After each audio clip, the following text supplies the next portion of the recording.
นี่เนาะทุกคนเราจะกลับขึ้นไปหาพันตุนก่อนทั้งเบิดเขา5 ตัวเนาะกันละหกแดงยิงพลาด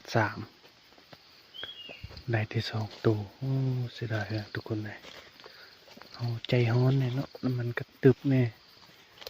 มันอยู่ข้างต้นบ่ได้มันได้ไปอยู่กอง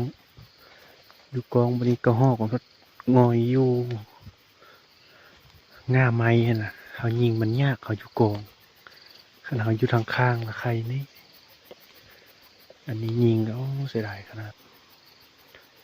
ใบ5 ตัวได้ที่2 ตัว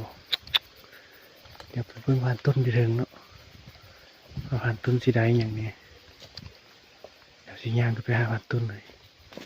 กินข้าวแล้วก็สิลงมานั่งจังน้อยเนาะบางทีก็รอการลงมือเลยแล้วแต่ผ่านต้นทุกทีแนวใด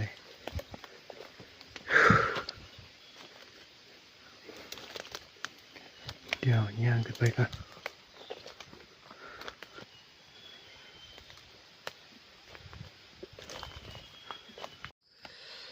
นี่ทุกคนผ่านต้นในนกอันนี้ตัวหนึ่งสีฟ้านกยัง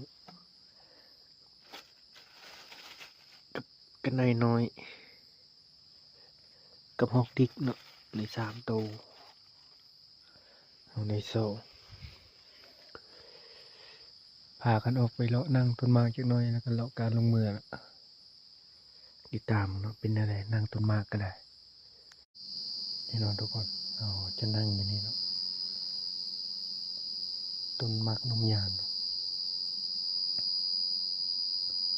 ติดตามมันเนาะจะนั่งอยู่ในคืน